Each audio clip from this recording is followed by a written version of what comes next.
Hi, I'm Jake Clark. I'm in Squamish, British Columbia. I'm here at How Sound Brewing. We're going to go inside. We're going to explore all the process of how to make beer.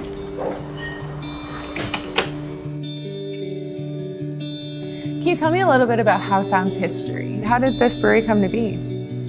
So the brew pub opened in 1996 here in Squamish. It opened with the brew pub and also the hotel, so the whole building essentially, as you see it today, has been there since the beginning. However, the brew house was considerably smaller at that point. The laws were much more restricting and we weren't allowed to sell off-site. There was no distribution at all, so everything we made here had to be sold through the pub. So it started with a system a little under half, more closer to a third of the size that we currently are running here. Those laws were revised in 2001. We started distributing a little further and scaled up the system subsequently. And still here in the original location? Here we are. Down on the river? Yeah. I'd love if you could talk me through the brewing process. You came in this morning, 6 a.m., you're brewing in Dunkel. From 6 a.m. when you start that brew through to the end until the beer is in my glass. Let's talk through the whole process. So the first stage is just to mill all of our grains for the day. So we'll have the base malt we have in the silo, and we'll also have bags of specialty malt that we will layer in to just layer in different flavors, depending on the type of beer that we're making. So we will start grinding it all up, milling it all. It will descend through the hopper and into the mash tun below. We'll be hydrating it by adding hot water to it as it comes down. So it's going to be, that'll be at about a 2.8 to 1 ratio. So that's 2.8 liters of water for every kilogram of grain. There are rakes that are spinning in the mash tun, which will be mixing this all in as thoroughly as we can. We're also going to be adding salts at this point. So the idea with any type of beer is to essentially make our water as close to the water in the part of the world that this style originates, so that we can make it as authentically as possible. All this is going to be happening over the course of about 30 minutes to an hour, depending on the grain bill. And then it's going to steep in the mash tun for about an hour, a little over an hour. What we're trying to do is there are enzymes on the outside of the grain which are going to be converting the starches into sugars that the yeast can consume later on. This will also be when we are extracting color and flavor from the grain. So it's going to sit in there for about an hour and a half, and then we're going to Vorloff. So we need to be slowly pumping some of this liquid, this unfermented liquid is called wort. We're going to be slowly pulling that off and recirculating it back to the top so that it uses the grain bed as a filter, so any physical matter gets filtered out and it starts running clear.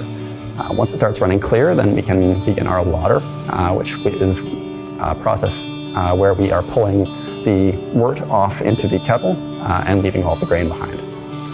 We're also going to be sparging at this point, so we'll be rinsing the grain with hot water, just kind of showering it down on top to just make sure that we've got all of the sugars that we can get out of the grain.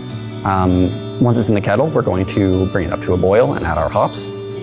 So there are different ways you can look at hops. You can either look at them based on their region. So European hops are going to be more floral or earthy or herbal, whereas New World hops, which are North American hops, Australia and New Zealand, are going to be fruitier or pinier, are the two main descriptors that people tend to use. And then of course there are myriad varietals within that.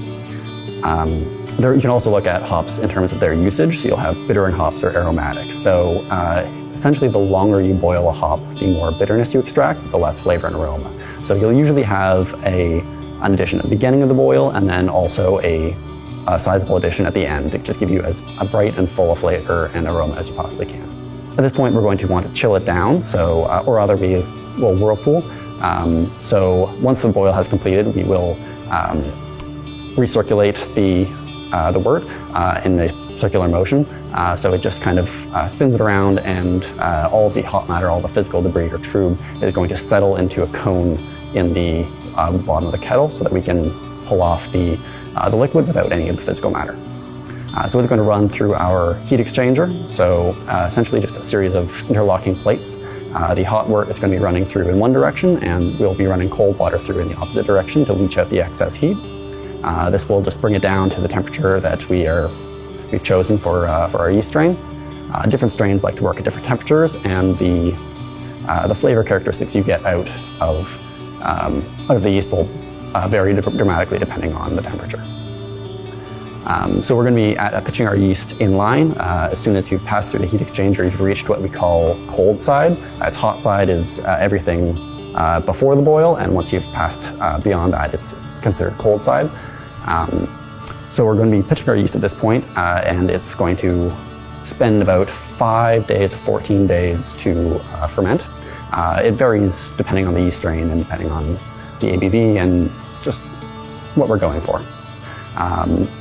All of the fermenters are jacketed, so you'll have glycol circulating through the outside of them so we can control the temperature in order to encourage certain flavor characteristics and discourage others.